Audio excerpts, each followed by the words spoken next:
Welcome back to the Gentleman's Gazette. In today's video, we're sharing our 10 guidelines to help you achieve the perfect fit every time.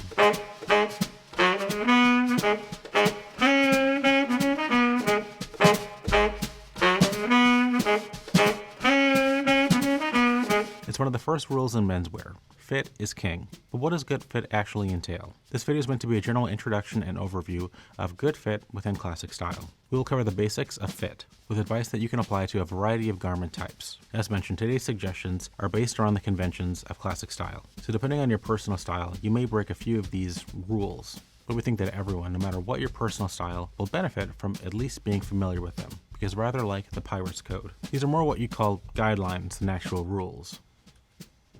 Come on, do it. Do what? Say it again, but in a pirate voice this time. No, play the original clip if you want a pirate voice. We can't though. Disney will sue us. Well, I'm not saying it. The code is more what you'd call guidelines than actual rules. Let's go to our first guideline. Number 1, do not confuse size and fit. While related, size and fit are not the same thing. Size refers to the scale dimensions of the garment. Size can be given in actual measurements, like the circumference of your chest, often used to determine your suit size, or as relative sizing, like undershirts in sizes small, medium, and large. Ultimately, even measured sizes can vary from brand to brand. So do not be surprised if you are one size with one company and another size with another. You may have different sizes even within the same company, but in different lines. Fit refers to how garments in both alterable and unaltered ways conform to your body. Essentially, how well the garment fits to your body. Selecting the correct size can help you achieve a good fit, but because they are generic metrics set by the vendor, it is possible that the sizing of some brands will not allow for a good fit to your body's dimensions. If this happens, do not be discouraged. It just means that the brand is not the right fit for you. Raphael, for example, has uneven shoulders, so even off-the-rack shirts in his correct size do not have the best possible fit. So experiment with different brands to find a sizing system that works for your body, and you'll have completed the first step in achieving the perfect fit. Number 2, get your clothes altered. In most cases, a well-sized garment will fit comfortably on your body, but will not necessarily have the ideal fit straight off the rack. This is where alterations come into play. Alterations refers to a variety of changes you can have made to a garment. These changes will help it fit to your body better. With many garments, it's assumed that some alterations will be made. Many trousers, for instance, are sold unhemmed, because it is understood that the legs will be taken up to account for your height, your desired cuff type, and break. Break referring to the folds that occur when the trouser legs meet the shoe. Many suit jackets and sport coats will need to be adjusted to match your arm length. Conversely, due to the relative cost and the cost for alterations, it is generally a better idea for shirts to have the best possible fit off the rack, or made custom. It is important to remember that while your alteration tailors can do wonders to improve your overall fit, they aren't wizards or fairy godmothers. Bippity boppity, no. Preston will break down for you how a tailor can and cannot alter a suit, but you can help your alterations tailor out by adhering to our next guideline. Number 3, get the best fit from the start. When trying on any garment, paying attention to both how it's sized and how well it fits your body will make achieving the ultimate perfect fit considerably easier. First, find clothes that comfortably fit on your body without being constricting or falling off. Then pay close attention to how those clothes look on your body. Do they drape in a pleasing way? Do they appear natural and elegant on your body? Do they flatter your figure? We highlight exactly what you need to look for to determine good fit in our suit, shirt, and trouser fit guides. But let us know in the comments if you'd be interested in a checklist of how to determine good fit while shopping. As with sizing, the way some garments are cut may just not fit your body, or may require expensive and extensive alterations that may not be worth the trouble. In those cases, you're usually better off trying to find a different garment, one that more naturally fits your body and requires less work. It's like they say, well begun is half done. A good fit from the start is a work of art. Get the right fit or you should quit. Start with good fit and that's what you get. I'll workshop those. Number 4, if it's not comfortable, it's not a classic fit. When attempting to determine if a garment is your size, comfort will often be a major consideration. If something pinches at the waist or bunches at the legs, you will usually take it as a sign that the size is wrong. The same principle applies to fit. A well-fitted garment will naturally lie and drape across your body in an elegant way, but it should not constrict or bind your body to give the false impression of a better shape or figure. A waistcoat is not shapewear, while an expertly altered suit can do a great deal to flatter your figure and make your body look its best.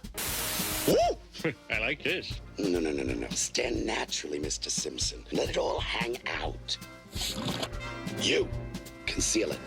You should do so in a way that's comfortable and unobtrusive. If your clothing fits in a way that presses creases into your bare skin, constricts your movement, or causes pain in any part of your body. It isn't well fitted. A classically fitted garment will always sit comfortably on your body, helping you look and feel your very best. If something is awkward, uncomfortable, or hurts, it's a sign of a problem. Number 5, dress for the body you have. A major consideration in comfortable fit is being honest about your body type.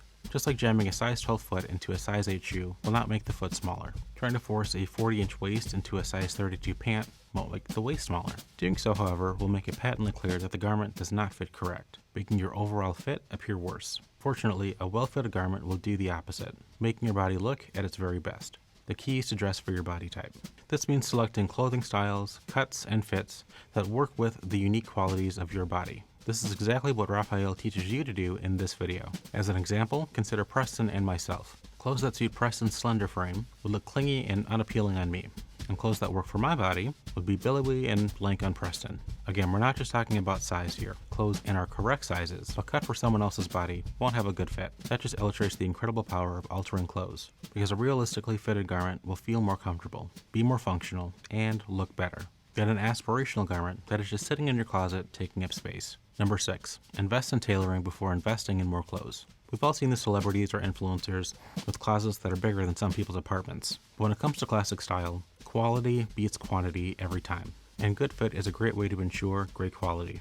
After you build out your initial wardrobe with the basic elements of classic ensembles, like our 10 items of clothing every gentleman should own, you should focus on ensuring that those items are perfectly fitted and altered before moving on to buy more garments. We promise you'll get much better use from and look noticeably better in a single suit that is well tailored than 5 suits that are poorly tailored. To illustrate just how versatile a single, well-fitted, classically styled suit can be, here's Preston to answer the question. If you only had one suit, what suit would it be? So especially if money is tight, spend your money on well-fitting staples before branching out. Number 7, if your fit makes people stare, it probably isn't classic.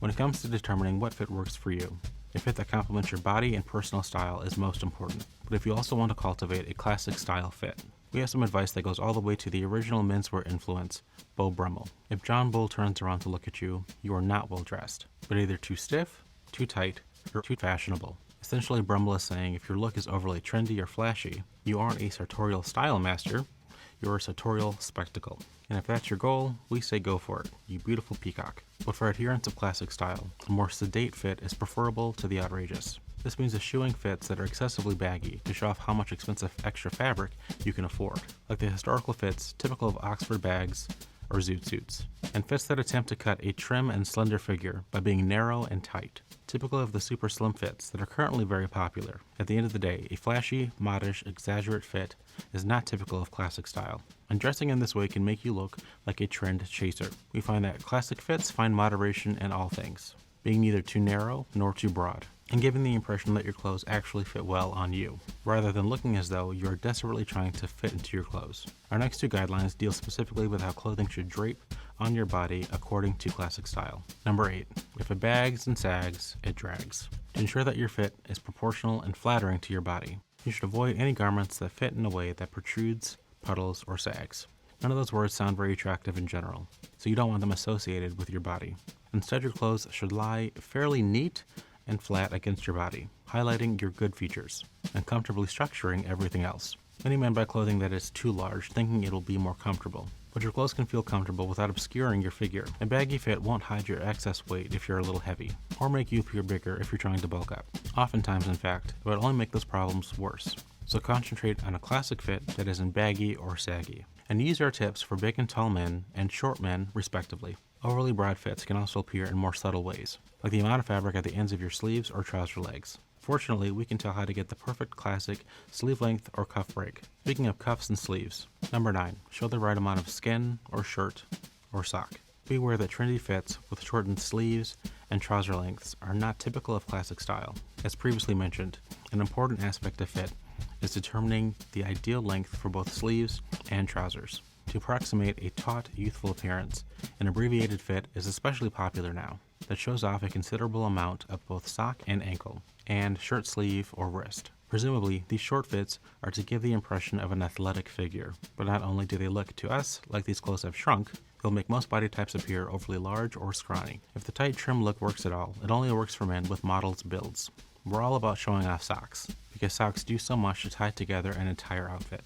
and showing some cuff at the sleeves helps to create some unique visual interest. But too much of anything is usually a bad thing, and that's certainly true when showing off socks, shirts, or skin. And to keep things classy, Raphael, please put your trousers back on, no matter their cuff length. Number 10, fit your accessories. Did you know that many accessories that are sold aren't really one size fits all? It's true. Manufacturers have fallen into the habit of marketing formally sized accessories, like neckties, bow ties, gloves, and socks, as one size fits all, because it's simpler and more convenient for them to do so. This means, however, that these accessories become harder to fit to certain body types. For instance, if you have a skinnier neck, a standard necktie might hang too low on your body. Or if you have a larger head, a standard bow tie might appear minuscule. Finding accessories that come in various sizes to suit different body proportions will allow you to ensure that your entire outfit has a harmonious, well-apportioned fit. Size accessories also have important functional benefits. A proper fit for dress socks, for instance, is a major factor in how they stay up all day. We offer a series of videos on how to find a bow tie that complements your face shape, and how to achieve the correct tie length. And if you're in the market for menswear accessories that come in a variety of sizes and styles that suit every body type, head on over to our Fort Belvedere shop. We hope that our tips for perfect fit serve you well as you seek out the perfect fit that helps your outfits unlock their true potential. How do you achieve your perfect fit? Let us know in the comments below. Today I'm wearing a brown and white striped shirt with brown Chelsea boots and mustard and burgundy shadow stripe Fort Belvedere socks.